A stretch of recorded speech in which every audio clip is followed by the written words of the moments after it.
नमस्कार, मैं हूं संदीप चौधरी। आज सबसे बड़ा सवाल में हम देश के मौजूदा राजनीतिक माहौल की बात करने वाले हैं। अंग्रेजी में एक कहावत है, इस्तेमाल की जाती है, we are living in interesting times, कि हम एक बड़े रोचक, बड़े दिलचस्प युग में जी रहे हैं। And these indeed are very interesting times. 6 महीने से ज्यादा हो गए संकट काल, संक्रमण काल, आपदा काल, कोरोना काल में हम जी रहे हैं। देश की जो अर्थव्यवस्था है उसकी विकास दर 23.9% का गच्चा खा चुकी है। बेरोजगारी बढ़ रही है। व्हाइट कॉलर जॉब्स, दिहाड़ी मजदूरों की तो हम लगातार बात करते ही हैं कि 14 करोड़ लोगों ने अपनी नौकरियां खो दी, 8-9 वापस भी आ गए नौकरियों पर। लेकिन जो व्हाइट कॉलर जॉब्स हैं, 1,88,00,000 थे देश में, और व्हाइट कॉलर का मतलब होता है डॉक्टर्स, इंजीनियर्स, टीचर्स। अब वो 1,22,00,000 रह गए हैं, यानी कि 66 लाख, 1/3 लोगों ने अपनी नौकरी खो दी है। किसान आंदोलित हैं। सरकार कह रही है कि किसानों के हक में यह फैसला है, उनकी आय दोगुनी करने में फायदा होगा, एक देश एक बाजार हो जाएगा। किसान कह रहे हैं कि भाई हमारी बात कर रहे हो, हमारे हित में बात कर रहे हो, हमारे मन की बात तो सुन लो। किसान आंदोलित है, सड़कों पर है, वो परेशान है। चीन के साथ तकरार लगातार जारी है। वहां पर जो डिसएंगेजमेंट की बात थी कि हम पीछे चले जाएं, वहां पर तनाव कम हो, वो कम होने का नाम नहीं ले रहा है। सर्दियां शुरू होने वाली हैं, लेकिन लगता है कि यहां पर एक लंबी लड़ाई होने वाली है। उस पर हाथरस गैंगरेप प्रकरण ऐसी दुखद, पीड़ादायक, दरिंदगी, हैवानियत की घटना हो जाती है जिस पर राजनीति भी हावी होने लगती है। फिर खबर यह आती है, और यह गंभीर आरोप है, कि उत्तर प्रदेश में दंगा भड़काने की भी साजिश की गई, हाथरस गैंगरेप प्रकरण की आड़ लेकर।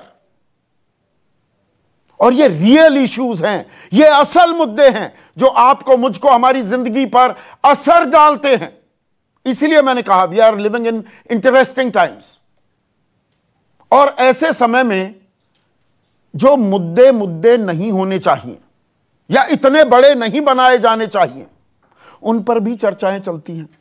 सुशांत सिंह राजपूत के परिवार से मेरी पूरी संवेदनाएं हैं, लेकिन सुशांत की आत्महत्या, अब पोस्टमार्टम रिपोर्ट कह रही है, एम्स कह रहा है आत्महत्या थी, उस पर 2.5 महीने से जिस तरह की पत्रकारिता की गई कुछ तबकों द्वारा, उसे येलो जर्नलिज्म, टैब्लॉइड जर्नलिज्म ही कहा जा सकता है।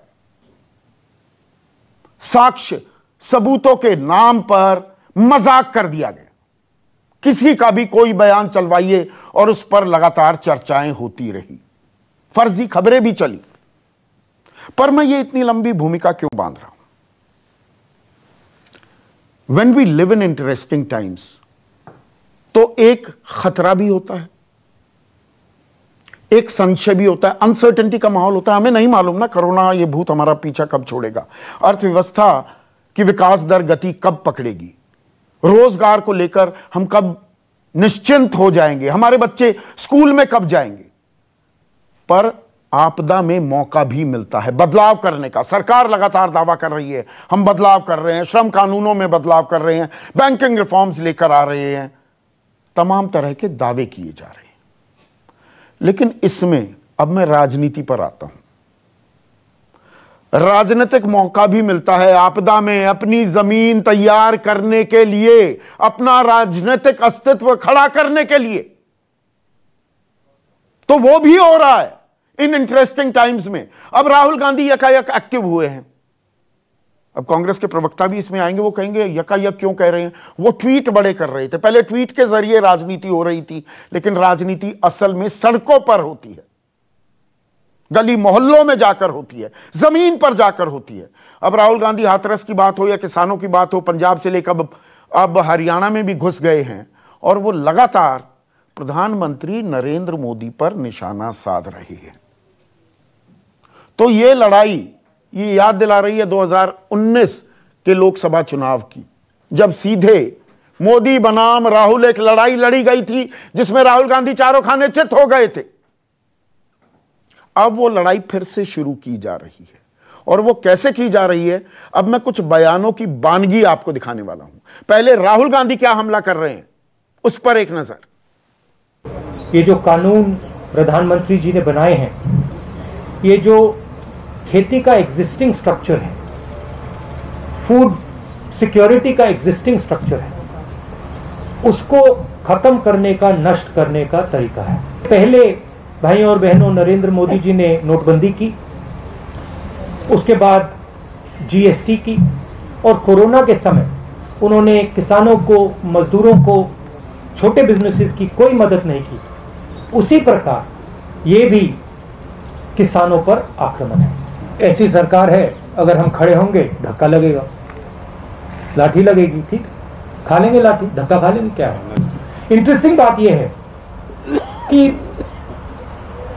बच्ची का रेप होता है, मर्डर होता है, पूरा एडमिनिस्ट्रेशन परिवार पर आक्रमण करता है और देश के प्रधानमंत्री एक शब्द नहीं कहते। इंटरेस्टिंग बात है, ये देश अपने युवाओं को रोजगार नहीं दे पाएगा। नरेंद्र मोदी ने ढांचा तोड़ दिया है।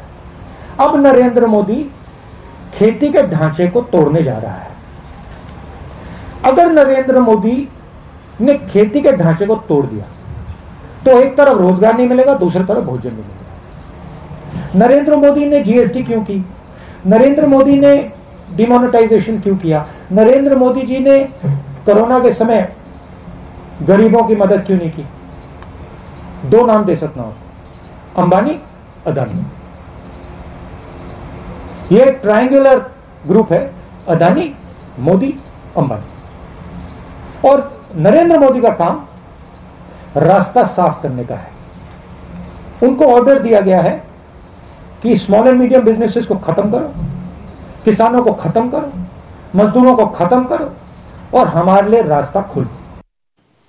अब राहुल गांधी हमला करें, ऐसा हो सकता है कि बीजेपी पलटवार ना करे, और जमकर पलटवार किया है बीजेपी ने। सिलसिलेवार जो ये आरोप लगाए हैं राहुल गांधी ने, उस पर भी एक नजर है। चाहे वो एक देश को एक मार्केट बनाने की व्यवस्था हो, चाहे देश को आर्थिक रूप से सशक्त करने का प्रयास हो, चाहे वो किसान को देश की उसकी फसल वो कहीं भी बेच सके, उस अधिकार को सुनिश्चित करने का काम हो, राहुल गांधी कभी नहीं चाहेंगे कि देश का आर्थिक तंत्र मजबूत हो। इसलिए आज जब राहुल गांधी बिचौलियों के समर्थन में सड़क पर उतरते हैं तो देश को आश्चर्य नहीं होता मैम साथ कि अहंकार इतना इस व्यक्ति का कि उसको लगता है कि वो देश है, कि देश की 130 करोड़ से ज्यादा की जनता उनके खानदान के अधीन है। अहंकार इतना उस व्यक्ति का कि उनके ट्विटर हैंडल से कहा जाता है India is Indira and Indira is Priyanka. इस प्रकार के अहंकार और भ्रम में वो जी रहे हैं, इसीलिए देश ने उन्हें कोसों पीछे छोड़ दिया है और इसीलिए 2014 के बाद 2019 में भी उनको मुंह की खानी पड़ी है। आज आप आलीशान 7 स्टार ट्रैक्टर पर बैठकर मलमल का कुर्ता डालकर गरीब किसान की चिंता के लिए निकले हैं, शुक्र है निकले हैं। लेकिन मैं पूछना चाहता हूं कि आपने अपने मैनिफेस्टो में घोषणा की थी कि नहीं की थी? आपके मैनिफेस्टो में 90,000 करोड़ रुपए की किसानी कर्जे की माफी की बात थी कि नहीं थी? आपके मैनिफेस्टो में किसानों को प्रति एकड़ मुआवजे की बात थी कि नहीं थी? आपने इनमें से कुछ भी पूरा नहीं किया। कांग्रेस पार्टी बंजर से किसानों पर खंजर फेंक रही है और कांग्रेस पार्टी की जो जमीन बंजर हो चुकी है, सियासी जमीन बंजर हो चुकी है, उससे किसानों की उपजाऊ फसल और उनके जो खून पसीने के गाढ़ी मेहनत का 100% दाम मिलने की व्यवस्था की गई है। उस पर जो है कुठाराघात करने की कोशिश है, गुमराह करने की कोशिश है, भय पैदा करने की कोशिश है, भ्रम पैदा करने की कोशिश है। तो ऐसा लग रहा है जैसे चुनाव सर पर हों, चुनाव की तैयारियां हो रही हैं। मैं लोकसभा चुनाव की बात कर रहा हूं। ऐसे में आज का सबसे बड़ा सवाल, राहुल बनाम मोदी की लड़ाई से ही चलेगी राजनीति, और क्या सिर्फ मोदी पर प्रहार से आगे बढ़ पाएंगे राहुल गांधी? चर्चा में मेरे साथ बीजेपी के राज्यसभा सांसद राकेश सिन्हा, कांग्रेस के राष्ट्रीय प्रवक्ता पवन खेड़ा, समाजवादी पार्टी के राष्ट्रीय प्रवक्ता अनुराग भदौरिया, एलजेपी अहम घटक है दिल्ली में। मोदी सरकार की। एनडीए का हिस्सा अब नहीं है। बिहार में उनके नेशनल वाइस प्रेसिडेंट और मुख्य प्रवक्ता ए.के. वाजपेयी मेरे साथ हैं और जाने माने राजनीतिक विश्लेषक अभय दुबे भी इस चर्चा में जुड़ गए हैं। पवन खेड़ा, सवाल आज आपसे ही शुरू होगा। राहुल गांधी एकाएक बड़े सक्रिय हुए, बड़े दिन में याद आई कि जमीन पर उतरना पड़ता है राजनीति करने के लिए।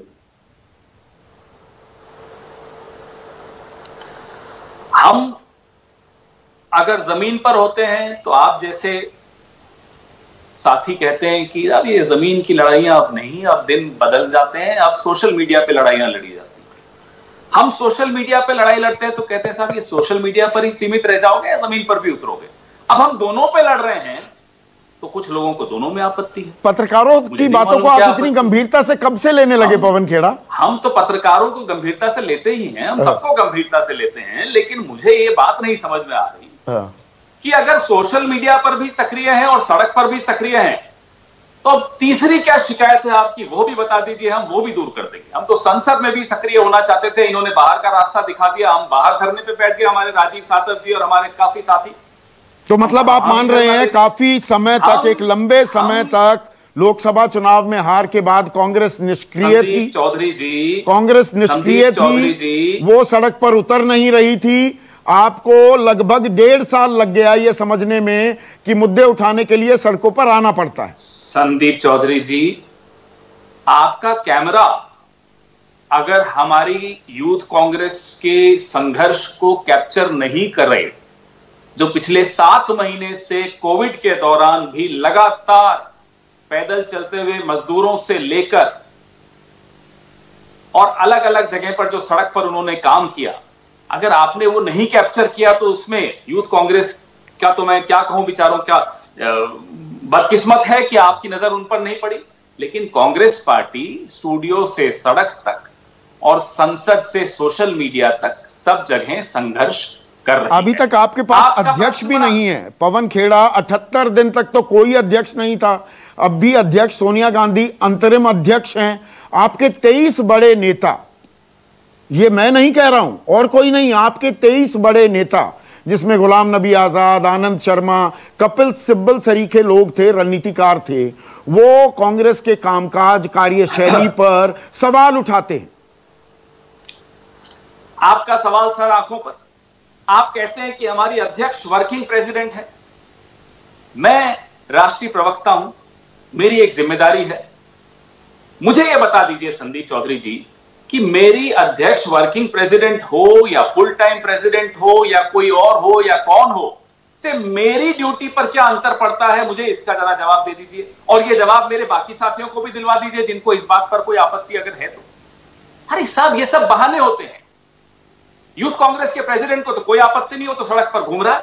उसने तो कभी नहीं कहा कि जब तक मेरी अध्यक्ष फुल टाइम नहीं होंगी मैं सड़क पर भी नहीं आऊंगा। ऐसे होता है क्या? अनसर्टेनिटी का माहौल होता है ना, संघर्ष कर रहे हैं। मैंने शुरुआत की पवन खेड़ा ये कहते हुए we are living in interesting times, और जब ऐसा वक्त होता है तो संशय और अनसर्टेनिटी होती है। कांग्रेस में अभी अनसर्टेनिटी बनी हुई है क्या कि हम मोदी को टेक ऑन कैसे करें? नहीं, कांग्रेस में तो कोई अनसर्टेनिटी नहीं है किसी के दिमाग में। जिनके दिमाग में अनसर्टेनिटी है उनको मेरे सामने बैठा दीजिए 5 मिनट, अगर न सर्टेन होकर जाए फिर बात करिएगा। ये सब बहाने होते हैं कि अरे अनसर्टेनिटी का माहौल है कांग्रेस में। कोई अनसर्टेनिटी का माहौल कांग्रेस में नहीं है। हाँ, अनसर्टेनिटी का माहौल तो बीजेपी में है, क्योंकि मोदी के खिलाफ बोल नहीं पाते। सुबह मॉर्निंग वॉक पे भी जाना होता है, बेचारे राकेश सिन्हा जी आज यहां बोल के दिखा दें एक शब्द, सुबह वॉक पे नहीं जा पाएंगे। हमारे यहां बोलते भी हैं, उनको प्रश्नों के उत्तर भी दिए जाते हैं। अच्छा, राहुल गांधी के खिलाफ आप बोलते हैं? 23 कर रहे हैं। अरे कौन से 23 साहब? मतलब राहुल गांधी के खिलाफ आप बोलेंगे? आप ये बात मानेंगे राहुल गांधी ट्विटर पर ही लड़ाई लड़ने की के चक्कर में रहे? वो रिलक्टेंट पॉलिटिशियन है, पैराट्रूप करते हैं, एक मोमेंट पर 12 नहीं जाते लेकिन हाथरस जाते हैं। इस पर आप कमेंट करेंगे? नहीं है ये। राहुल गांधी थाना गाजी भी गए थे, वहां अशोक गहलोत की सरकार थी तब भी गए थे, तो 12 नहीं गए। अरे 12 भेजे ना ये राकेश सिन्हा जी को, सांसद भी बन बैठे हैं अब तो, क्यों नहीं जाते? करे ना। अब इनको हम यह भी सिखाएं कि विपक्ष का क्या काम है वहां राजस्थान में, करिए। अगर 12 में इतना बड़ा बवाल इनको लगता है हुआ है तो जाइए ना, करिए ना। कौन रोक रहा है? अशोक गहलोत तो नहीं, वो तो ट्वीट करके कह रहे हैं आइए आपका स्वागत है, आप आकर देख लीजिए जांच कैसी हुई है। तो मतलब आप सही मायने में विपक्ष की भूमिका में आ रहे हैं। राकेश सिन्हा कहां जाएंगे? तो मतलब पवन खेड़ा, आप अब असल मायने में विपक्ष की भूमिका में आ रहे हैं। अरे हम तो पहले भी जब तक 6 साल तो हम असल मायने में हम ही विपक्ष की भूमिका में थे, राहुल गांधी ही विपक्ष की भूमिका में थे। हाँ। कोई और ज्यादा नहीं थे। आपको अब दिखना शुरू हुआ, ये हमारी खुशकिस्मत है कि आपकी नजर हम पर पड़ी। हाँ। बहुत बहुत शुक्रिया। राकेश सिन्हा, मैंने कहा 2019 वाला खेल हो रहा है क्या? जैसे चुनावी तैयारियां, राजनीति भी इंटरेस्टिंग होती जा रही है। अब सड़क पर लड़ाई लेकर मुद्दे उठाए जा रहे हैं। अभी तक मोदी के लिए, प्रधानमंत्री मोदी के लिए एक ड्रीम रन चल रहा था, कोई मुखालफत नहीं हो रही थी। लेकिन अब दिक्कतों का सबब भी होना शुरू हो गया है क्या? शिवसेना ने छोड़ा, अकाली दल ने किसानों के मुद्दे पर छोड़ दिया, एलजेपी ने बिहार में साथ छोड़ दिया है। वो न जाने आपके साथ मिलीजुली कबड्डी है या नहीं, पर एक दिक्कत, सड़क पर मुद्दे उठने लगे हैं क्या? ये एक दिक्कत है क्या बीजेपी के लिए, प्रधानमंत्री मोदी के लिए? देखिए, एक बात मैं राहुल जी के लिए कह दूं, सम्मानित नेता हैं लेकिन बाइपोलर पॉलिटिक्स के शिकार हैं। बाइपोलर पॉलिटिक्स वो होता है कि 6 महीने तो आप विदेश जाकर आराम करें और 6 महीने अचानक सड़क पे उतर जाएं।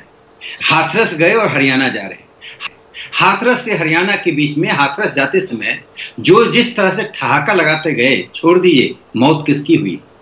किसी अज्ञात व्यक्ति की मौत पर भी आप में से आपके कितने नेता गए वो ठहाका लगाते ही चले जाते? राजवीर सिंह दिलेर ठहाका लगाते हुए हाथरस जेल में गैंगरेप के आरोपियों से मिलने गए थे, चाय पीने के लिए ठहाका लगाते हुए। उसके बारे में बोलेंगे। मेरी बात सुन लीजिए, जब मैं कह रहा हूं मेरी बात सुनिए, उसके बाद आपको जो कहना कहिएगा। हाँ। जो किसी अज्ञात व्यक्ति की मृत्यु पर भी हमारी संवेदना हमें इस बात की इजाजत नहीं देती है, हमारा कॉन्सेंस इस बात का तैयार नहीं होता कि हम मुस्कुराएं भी, अपने शुभ काम को भी हम रोक देते हैं। और आप कहते हैं संवेदना प्रकट कर देंगे।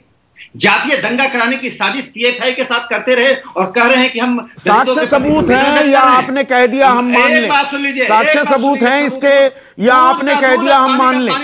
ये पीएफआई के दोस्त, जो हमारे चुनाव लड़ने गए केरल से, और वो कह रहे हैं कि देश की स्थिति बदलने जा रहे हैं। नहीं, कहीं भी विरोध प्रदर्शन हो उसमें साजिश की बू क्यों आने लगती है आपको? आप देखिए, आप मुझे या तो बोलने दीजिए संदीप। नहीं, मैं बोलने दूंगा ना आपसे, बीच में टोका-टाकी करूंगा, वो करता रहूंगा। आप मैं हर पंक्ति पर यदि आप बोलेंगे तो मैं क्या बोलूंगा? मेरा वाक्य पूरा होने दीजिए। मैं रूलिंग पार्टी की बात कर रहा हूं। हाँ। मैं एक बात जान लीजिए कि जो लोग भी पीएफआई के और के साजिश में थे, सीबीआई जांच करेगी, कोर्ट के अंदर जांच करेगी। राज्य सरकार ने दिया, दूध का दूध, पानी का पानी होगा और वो सामने आएंगे। एक बात मुझे बता दीजिए, कांग्रेस पार्टी ने पिछले 5-6 साल में 2 पेज का भी कोई दृष्टि पत्र जारी किया क्या? आर्थिक स्थिति कैसी हो, सामाजिक स्थिति क्या हो, 2 पेज का हमको दृष्टि पत्र कांग्रेस का बता दीजिए। मैं कहूंगा तो केंद्र सरकार ने आज तक इस बात के आंकड़े जारी किए हैं, देश में रोजगार कितने सृजित हुए या कितने लोग बेरोजगार हुए? मैं पूछ रहा हूं, वो कब आए थे आंकड़े? सुन लीजिए। हाँ। ये तो ऐसा ही है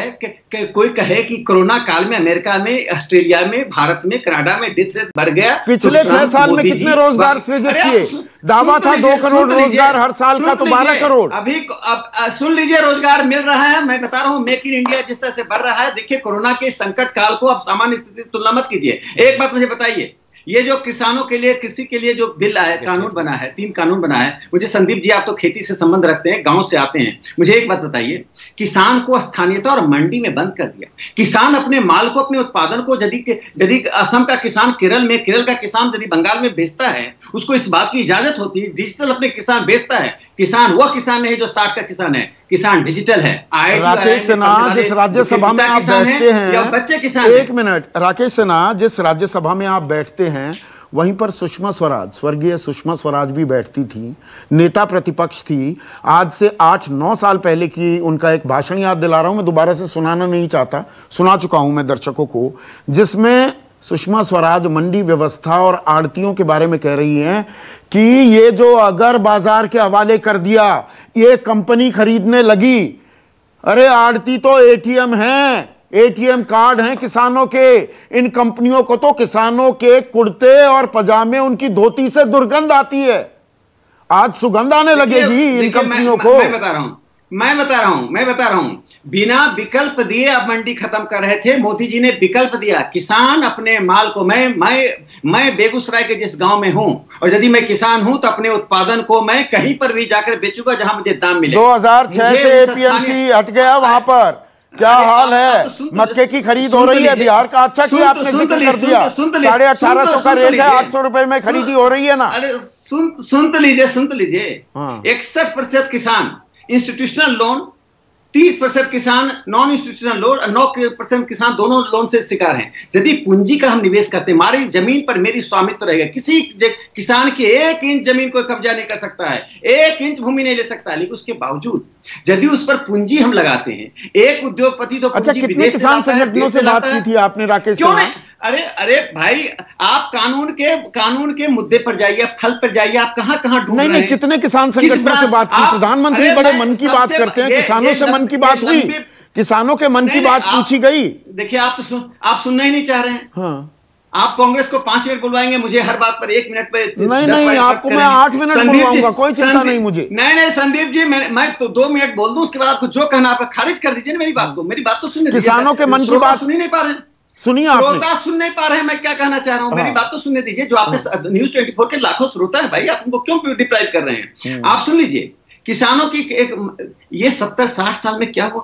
आप तो किसान परिवार से आते हैं कि छोटे किसान की वार्षिक आय क्या 79,000 रुपया साल का है, 79,000 हाउस होल्ड कैसे जीवन जिएगा?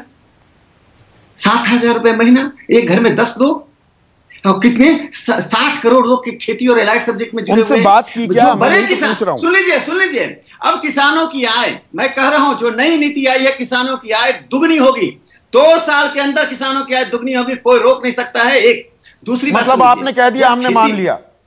अरे होगा, जब खेती में पूंजी लगेगी, जब हमारा कॉन्ट्रैक्ट होगा, बोते समय हमारा समझौता होगा, जिस समय हम बोएंगे हम अपने दाम का समझौता करेंगे, वो दाम और वो समझौता तोड़ दिया, जैसे तोड़ा जाता है आलू की खेती। आप नहीं जानते ना खेती के बारे में ज्यादा, राकेश सिन्हा। किसानों का सुन लीजिए, कांग्रेस क्या चाहती है? कांग्रेस किसानों के पेट और पीठ को सटा हुआ देखना चाहती है।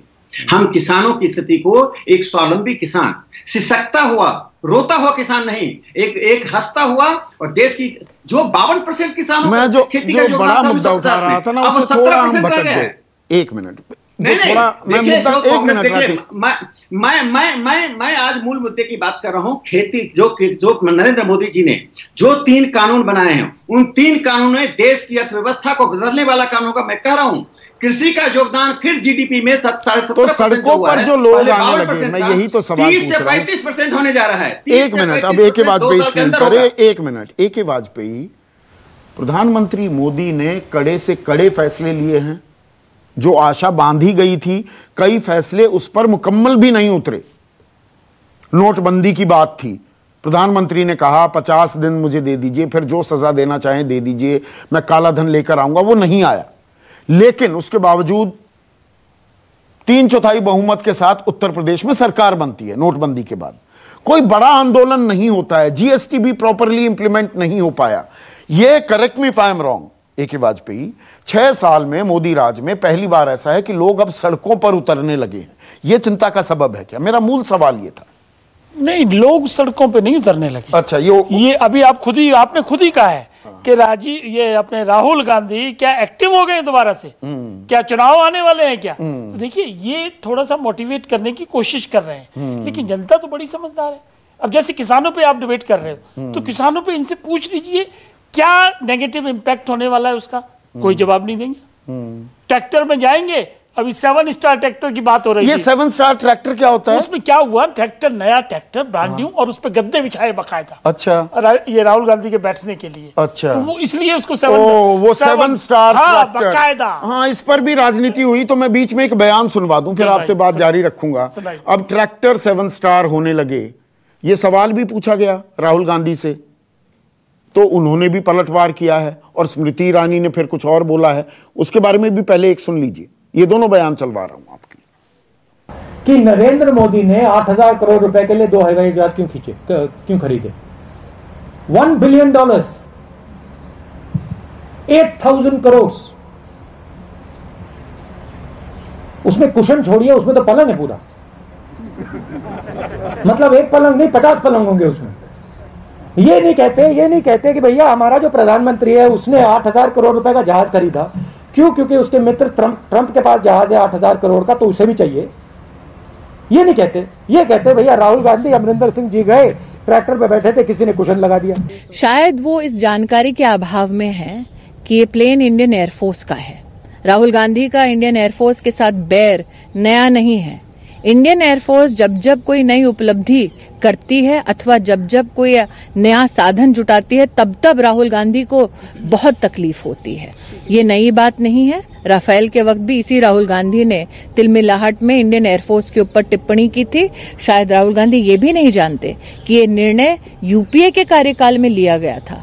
तो क्या ये निर्णय गलत था? आज मैं राहुल गांधी से पूछना चाहती हूँ। ये उस सरकार का निर्णय है जिसकी चेयरपर्सन स्वयं उनकी माता जी हैं। तो 8,000 करोड़ के विमान में प्रधानमंत्री घूमेंगे और ट्रैक्टर पर किसी ने गद्दा लगा दिया तो वो 7 स्टार ट्रैक्टर हो जाता है। जवाब दिया है स्मृति ईरानी ने। क्या जवाब है? क्या जवाब है? भाई किसकी प्राइवेट प्रॉपर्टी थोड़ी है, वो तो गवर्नमेंट ऑफ इंडिया की अरे प्रॉपर्टी। प्रधानमंत्री करेंगे ना इस्तेमाल, ये तो स्पिन दे रही है वो। ना प्रधानमंत्री, प्रेसिडेंट ऑफ इंडिया और वाइस प्रेसिडेंट। एक सेकंड, वाइस प्रेसिडेंट। हाँ ठीक है, ये तो हमारे कंट्री का स्टेटस की बात हो गई ना। ये अगर डिग्नेटरी जाएंगे, या तो ये होता है खाली प्रधानमंत्री यूज करेंगे, तो चलो हमको थोड़ी देर को ये मानते हैं कि भाई ये क्या बात है, लेकिन ऐसा नहीं है। अच्छा, ऐसा नहीं। जो इंटाइटल है वो उसका इस्तेमाल 8,000 करोड़ का चाहिए, है ना? उसमें क्या क्या देश में लोग नौकरियां जा रही है, खाने के वांदे हो रहे हैं, पर वहां के लिए पैसे नहीं है, इसके लिए पैसे जरूर है। और यूपीए का फैसला था, यूपीए के सारे फैसले मानते हैं आप। एक सेकंड संदीप जी, प्रधानमंत्री की जान की कीमत प्रेसिडेंट ऑफ इंडिया, ये यहाँ पे जान की कीमत से क्या लेना? बिल्कुल वही है, उसी से वो सिक्योरिटी से लेस है, एडवांस टेक्नोलॉजी से लेस है, उसमें किसी को क्या ऐतराज है? और फिर वही बात कि वो प्राइवेट प्रॉपर्टी नहीं है किसी की, भारत सरकार की। प्राइम मिनिस्टर आज ये है, कल को दूसरा होगा तो उसको मिलेगा। पर ये गलत है कि आप डेमोन्स्ट्रेशन में जा रहे हैं और वहां पीड़ित बालिका की हत्या हुई है और 12-1 बजे पाउडर लगा के ब्रेकफास्ट करके बाकायदा जाएंगे झंडे वंडे लेके। तो ये राजनीतिक टूरिज्म नहीं है क्या? तो ये टूरिज्म नहीं है इसका। ये नहीं, महिला और बाल विकास मंत्री है ना स्मृति ईरानी, वो छज्जा टूटा था तो महिलाओं के सम्मान की बात थी, यहाँ गैंगरेप हो गया, अंतिम संस्कार का मौका नहीं मिला परिवार को। आई एम सॉरी, छज्जा टूटने की घटना को आप बालिका के रेप के बलात्कार की घटना नहीं, वहां पर ट्वीट आ गए थे, यहाँ क्यों नहीं आए? नहीं, ये नहीं, ये कंपैरिजन नहीं चल पाएगा। अच्छा, मैं कंपैरिजन कर रहा हूं ना। हम ये कह रहे हैं कि ये राजनीतिक टूरिज्म है बकायदा। जब आप 5,000 लोगों की भीड़ लेकर, तो राजवीर सिंह दिलेर हाथरस के सांसद चाय पीने के लिए जाते हैं, मतलब हाथरस जेल में चाय बहुत अच्छी मिलती है। ये पार्टी को पूरी नेशनल 125 साल पुरानी पार्टी को रिप्रेजेंट कर रहे हैं। ये अध्यक्ष भी रहे हैं, दोबारा अध्यक्ष बनने वाले हैं। अगर ये इस तरह की बातें करेंगे तो उससे संदेश नहीं जाएगा, उल्टा संदेश जाता है। और इसी वजह से इन्होंने आंदोलन तो किए, पहले भी किए 2014। तो ये प्रायोजित आंदोलन है सारे। आई से सो कि ये पॉलिटिकल फोटो ऐप के अपॉर्चुनिटी को उसको इनकैश करने की बात है। किसानों को बताइए ना, डिबेट करें बैठ के कि क्या क्या कौन कर रहा है डिबेट, कौन तैयार है डिबेट के लिए? डिबेट करने ध्वनि मत से तो कानून बन जाता है पार्लियामेंट में डिबेट करने का, तो वहां पे आप पास नहीं कर रहे थे तो वहां पे झगड़ा कर देते। जब इनको अगर ये मालूम था कि बीजेपी की मेजोरिटी नहीं है तो क्यों इन्होंने शोर शराबा किया, क्यों नहीं बिल को गिरने दिया? ये सब गलत है, बनावटी बातें हैं, इसको इस तरीके से नहीं लेना चाहिए। देखिए, ये संवेदनशील विषयों को भी राजनीतिक पर्पस से अगर देखते हैं तो उसको इनको बिल्कुल फायदा। अच्छा, मतलब ये एनजीओ चला रहे हैं, बीजेपी राजनीतिक आंदोलन करे तो अभी क्या बयान दिया इन्होंने कि 1200 स्क्वायर मीटर एरिया चाइना ने कब्जा कर लिया। कहां से इंफॉर्मेशन आ रही है? ये भारत सरकार ने तो इन्फॉर्मेशन नहीं दी। भारत सरकार से ज्यादा इन्फॉर्मेशन है इनके पास। सरकार पूरी इन्फॉर्मेशन दे रही है। ये कैसे कह सकते हैं? चीन से तकरार पर सरकार दे रही है। चीन वालों ने इन्फॉर्मेशन दी है क्या? चीन से एम्बेसी से 90 करोड़ रुपए राजीव गांधी फंड में गए थे, क्या वही सिलसिला है क्या? अब फिर आप मेरे साथ इन फैक्ट्स पे डिबेट करने लगते हैं। ये कह रहे हैं, हमारा कहना सिर्फ कहां प्राइम मिनिस्टर केयर फंड में कितने सैनिटाइजर, कितना कहां पैसा आया, गुमराह करने वाली बात भी नहीं होनी चाहिए। चलिए, पर मैं चर्चा थोड़ा और आगे बढ़ाऊंगा। अनुराग भदौरिया, ये लड़ाई मोदी बनाम राहुल गांधी ही होगी? विपक्ष के नाम पर राहुल गांधी ही सड़कों पर उतरेंगे? विपक्ष में एका क्यों नहीं दिखती? एक राहुल गांधी घूम रहे हैं, एक आपके नेता कहां हैं आजकल? अमेरिका में है, लंदन में है, कहां पे हैं? देखिए, मैंने आपको नहीं, कहां है अखिलेश यादव? वैसे ही पूछ रहा हूं, हाथरस में इतनी बड़ी घटना हो गई, कहां है अखिलेश यादव? देखिए, आप अच्छी तरह जानते हैं कि जो पारिवारिक लोग होते हैं उनकी अपनी पारिवारिक जिम्मेदारी भी होती है। यहाँ तो जिनका परिवार नहीं होगा उनके बारे में तो आप कह नहीं सकते। आप वो कहते जरूर हैं, लेकिन उनके भाई जिनका परिवार, उनकी जिम्मेदारी है ना। उनकी बेटी है, बेटी के एडमिशन के लिए गए, लेकिन समाजवादी पूरी की पूरी रोड पे है। मैंने आपको बोला पूरी समाजवादी पार्टी वो है या नहीं, लेकिन समाजवादी पार्टी के कार्यकर्ता न्याय मांगने के लिए लाठियां खा रहे हैं। हमने भी लाठी खाई है, लेकिन समाजवादी का हर कार्यकर्ता अपने आप को अखिलेश यादव समझता है। अखिलेश यादव खुद समाजवादी पार्टी के कार्यकर्ता है, अपने आप को समझते हैं। तो वहां पे यहाँ पे क्या है, कोई आदमी अपनी जिम्मेदारी, पारिवारिक जिम्मेदारी तो पूरी करेगा ना, और उसके लिए परिवार होना जरूरी है। और बिटिया के एडमिशन के लिए गए, तो हमारे यहाँ तो बच्चियों का कितना सम्मान होता है आप जानते नहीं, विपक्ष खंडित नहीं दिखता क्या? मेरा सवाल ये है, मैं निजी जिंदगी में ताक झांक नहीं करता, पर विपक्ष तो इसीलिए मैं आपको बता दिया, विपक्ष खंडित दिखता है क्या? देखिए, विपक्ष अपनी पूरी जिम्मेदारी कर रहा है। समाजवादी पार्टी उत्तर प्रदेश के अंदर में जिस तरह से अभी भारतीय जनता पार्टी के प्रवक्ता कह रहे थे कि उन्होंने, अगर उनको पुरानी याद दिला दीजिए तो कितना झूठ उन्हें नजर आएगा। 2 करोड़ उनको तो किसान की इनकम दोगुनी करना तो उन्होंने 2014 में बोला था, अब तो 2020 भी आ गया, लेकिन किसान की इनकम तो दोगुनी नहीं हुई। ये जरूर है कि उनकी आत्महत्याएं बढ़ गई हैं, वो आत्महत्या करने पे ज्यादा मजबूर हो गया है। और जिस रोजगार देने की बात की थी कि हम 2 करोड़ रोजगार प्रत्येक साल देंगे, 2 करोड़ रोजगार छोड़ो, आज रोजगार खत्म कर दिया इन्होंने। ये सरकार अपनी जिम्मेदारी से भागना चाहती है। अगर उत्तर प्रदेश में हाथरस की बात करेंगे आप, तो जिम्मेदारी सरकार की होती है बच्ची के साथ अन्याय ना हो। बच्ची के पीड़िता के माँ बाप कह रहे हैं कि हमारे बिना परमिशन के, मुझसे बिना पूछे रात के अंधेरे में इन्होंने मेरा बच्ची का चेहरा तक भी नहीं दिखाया और पेट्रोल डाल के उसका अंतिम संस्कार कर दिया। लेकिन कोर्ट में एफिडेविट दे रहे हैं कि नहीं, हमने उनके माँ बाप से पूछा था। तो इसके मतलब ये झूठ पे झूठ कितना बोलेंगे। आप कहते हो कि यहाँ पे इंटरनेशनल एजेंसीज काम करें नफरत फैलाने के लिए, तो मैं आपसे पूछना चाहता हूँ, जब इतना सब आपको पहले से पता होना चाहिए ना, तो आपको उस पर कार्रवाई करनी चाहिए, बताना चाहिए कौन सी इस्लामिक कंट्री है। और वहाँ पे लगातार पंचायत हो रही है गाँव में। नहीं, मेरा सवाल मूल सवाल से भटक रहे हैं, मूल सवाल से भटक रहे हैं ना अनुराग भदौरिया। विपक्ष अलग अलग अपनी लड़ाई लड़ रहा है। विपक्ष बिखरा हुआ विपक्ष मोदी के खिलाफ मोर्चा खोल पाएगा?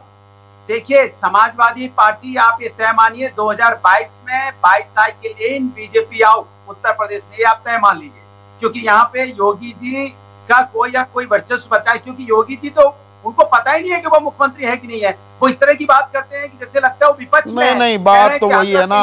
अभी आपकी फैसिनेशन उत्तर प्रदेश से है, मैं सवाल नहीं, सुन तो लीजिए, मैं सेंटेंस पूरा हो जाए। हाँ। ये जिस तरह की बातें करते हैं, कहते हैं कि भारतीय जनता पार्टी के प्रवक्ताओं को आपने सुना होगा, कहेंगे कि वहाँ पे लोग जो जा रहे हैं हाथरस में या दूसरी जगह जा रहे हैं, वहाँ पिकनिक मनाए। मैं इनसे पूछना चाहता हूँ, आपके मुख्यमंत्री क्यों नहीं गए? उत्तर प्रदेश के मुख्यमंत्री, उनकी जिम्मेदारी नहीं बनती? आपने डीएम को सस्पेंड क्यों नहीं किया? आपकी जिम्मेदारी नहीं बनती? आपने एडीजी लॉ एंड ऑर्डर को सस्पेंड क्यों नहीं किया? डीजीपी को सस्पेंड क्यों नहीं किया? मुख्यमंत्री की जिम्मेदारी नहीं होती है बलरामपुर जाने की? मुख्यमंत्री की जिम्मेदारी नहीं होती है बुलंदशहर जाने की, या जौनपुर जाने की, आजमगढ़ जाने की? मैं इनसे पूछना चाहता हूँ, वहां जाएंगे। ठीक है, आपने कई सवाल पूछ लिए, पर वो उत्तर प्रदेश में पूरे देश की राजनीति की सूरत हाल पर ये जो इंटरेस्टिंग टाइम्स हैं अबे दुबे, उस पर मैं चर्चा कर रहा हूं। ये विपक्ष अब जो सड़कों पर उतरा है, आंदोलित लोग सड़कों पर नहीं दिखे पिछले 6 साल में। राहुल गांधी का वहां पर जाना, पर विपक्ष का बिखराव, ये राहुल बनाम मोदी लड़ाई का एक और अध्याय जुड़ रहा है, या भारतीय राजनीति एक टर्न कुछ लेती दिख रही है? आप किस तरह से देख रहे हैं इसे? देखिए, बहुत दिनों के बाद मुझे विपक्ष की सक्रियता दिखाई पड़ी है। एक तो किसानों वाले मुद्दे पे दिखाई पड़ी है और हाथरस वाली घटना पे दिखाई पड़ी है, और इसका हम सब लोगों को स्वागत करना चाहिए। क्योंकि अगर विपक्ष सक्रिय नहीं होगा तो लोकतंत्र का नजारा भी अधूरा होता है और सरकार के ऊपर कोई नियंत्रण भी नहीं रहता, और सरकार भी जो मन में आता है वो करती चली जाती है। अगर विपक्ष और मजबूत होगा और मजबूती के साथ सामने आएगा, उसके कार्यकर्ता अपने साथ जनता को भी सड़क पे लाएंगे, तो फिर सरकार और सरकारी प्रवक्ता जिस भाषा और जिस लहजे का इस्तेमाल आजकल करते हैं उसको बदलेंगे और वो कुछ करने की कोशिश करेंगे। तो इसका हम सब लोगों को स्वागत करना चाहिए। मुझे लगता है आदरणीय वाजपेयी जी को और हमारे मित्र राकेश सिन्हा को भी इसका स्वागत करना चाहिए, क्योंकि हम सभी लोग इस लोकतंत्र के सहभागी हैं, लोकतंत्र में अपनी अपनी तरफ से भागीदारी कर रहे हैं।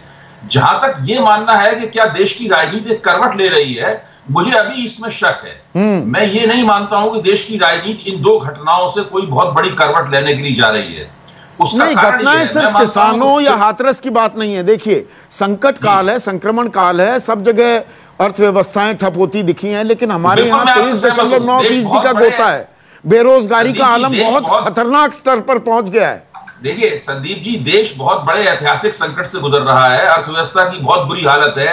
विदेश नीति के मामले में सरकार की गोट पूरी तरीके से चीन के मुकाबले पिट गई है।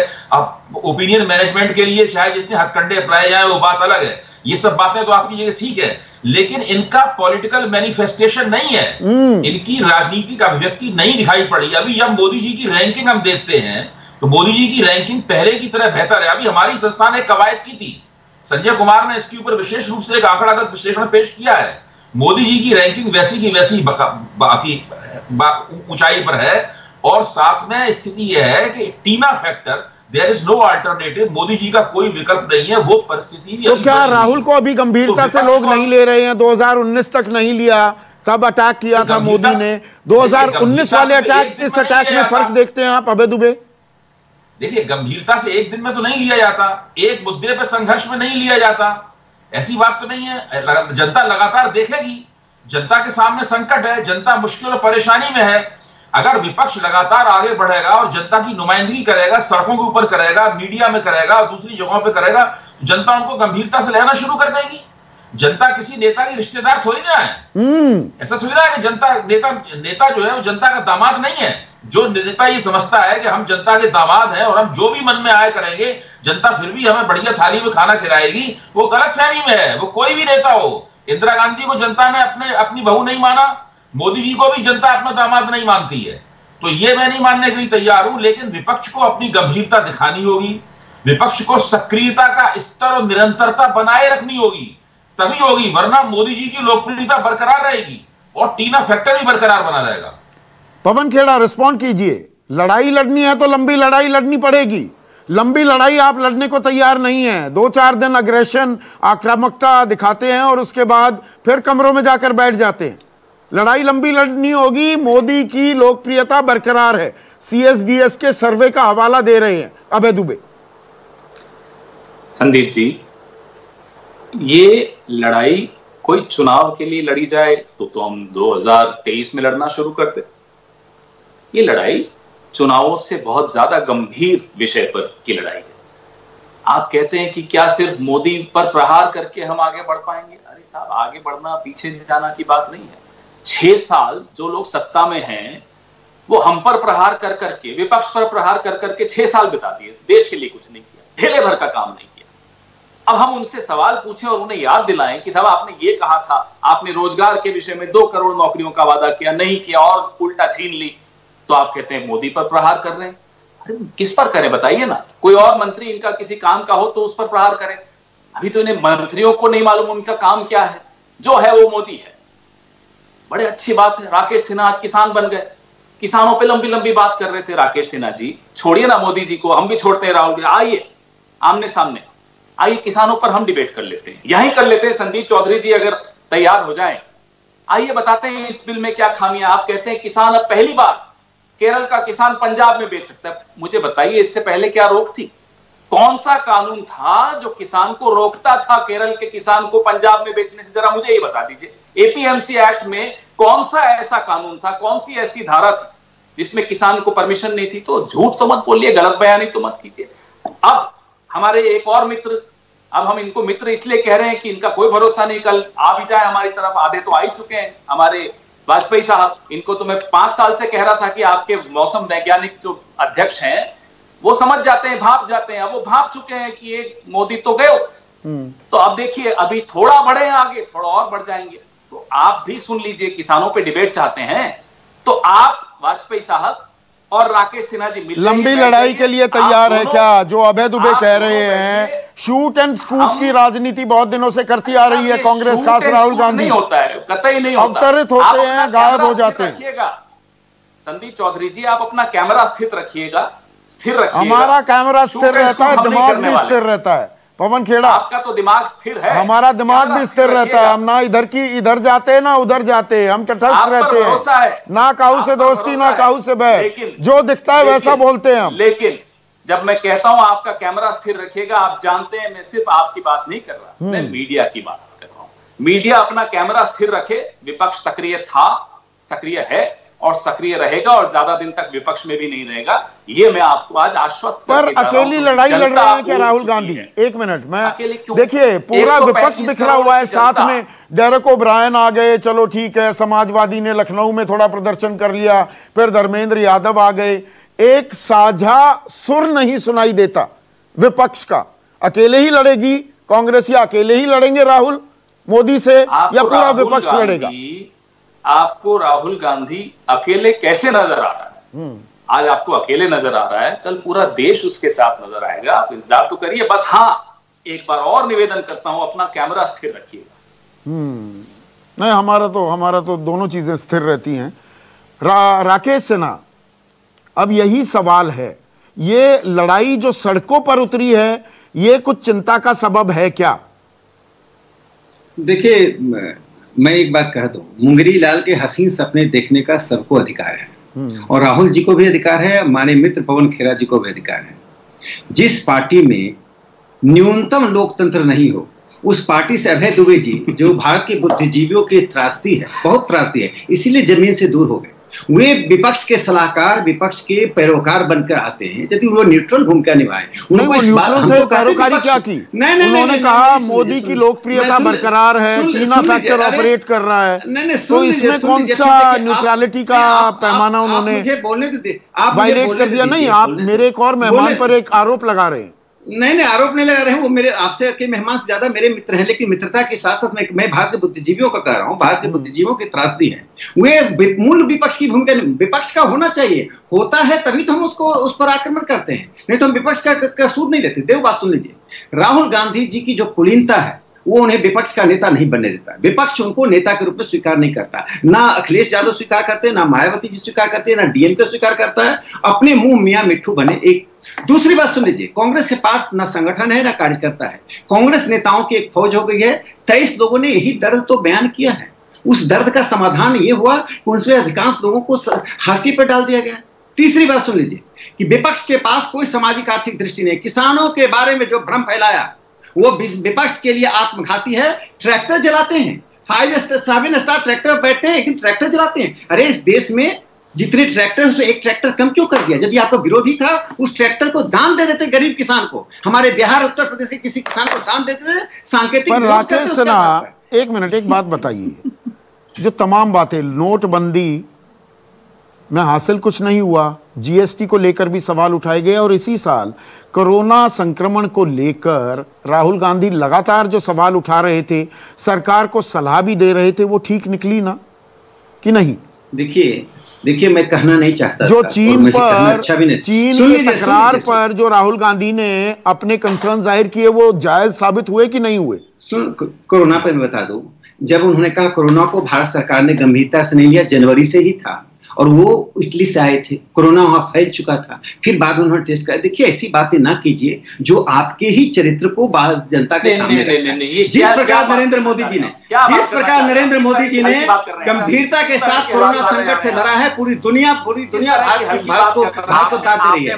नरेंद्र मोदी जी ने जिस प्रकार से कोरोना संकट का मुकाबला किया है, जिस तरह से जन आंदोलन, मैं रिस्पॉन्ड करने का मौका दूंगा। 1 मिनट राकेश सिन्हा स्क्रीन पर। पवन, मैं आ रहा हूं, आपको रिस्पॉन्ड करने का मौका दूंगा। आज देश जिस आत्मविश्वास के साथ चल रहा है, इस संकट से हम लड़ रहे हैं, इसका पूरा श्रेय नरेंद्र मोदी जी को जाता है। उन्होंने इसको जन आंदोलन दिया, लोगों का कॉन्फिडेंस नहीं टूटने दिया। आप विदेशों में देखिए, मेंटल इलनेस कितना बढ़ा है। भारत में मोदी जी ने लोगों को अपने साथ रखकर, अभी आंकड़ा क्या है कोरोना का, राकेश सिन्हा? दिया जलाने में आंकड़ा कितना है? आप इस बात को संदीप जी नहीं समझ पाए कि नरेंद्र मोदी जी ने कैसे जन आंदोलन को तब्दील कर दिया। इसीलिए महाभारत का जिक्र किया कि 18 दिन की लड़ाई थी, 21 दिन में खत्म कर देंगे। पहली बार हिंदुस्तान में पार्टिसिपेटरी डेमोक्रेसी और कोऑपरेटिव फेडरलिज्म नरेंद्र मोदी जी के शासन में दिखाई पड़ रहा है। जिनको नहीं दिखाई पड़ता है वो पवन खेड़ा, आपका रिस्पॉन्स। एक मिनट पवन खेड़ा, रिस्पॉन्ड। आज राकेश सिन्हा की बात सुनकर स्वर्गीय दत्तोपंत ठेंगड़ी की आत्मा को बड़ी पीड़ा हो रही होगी कि आज ये इस तरह से किसानों के खिलाफ बात कर रहे हैं, इस तरह से मोदी जी की चाटुकारिता में लिप्त हो गए हैं। दत्तोपंत ठेंगड़ी जी को तो बड़ा बुरा लगता होगा। राकेश सिन्हा जी, उम्मीद करता हूं आपको दत्तोपंत ठेंगड़ी जी का नाम याद रहे, शायद नाम भी याद नहीं हुआ। आप तो उनके आदर्श भूल गए, जिनके आदर्शों का आप बड़ी बड़ी बातें किया करते। इसलिए आप कम से कम किसान शब्द अपने मुंह से मत बोलिए, बड़ा बहुत ही गंदा लगता है।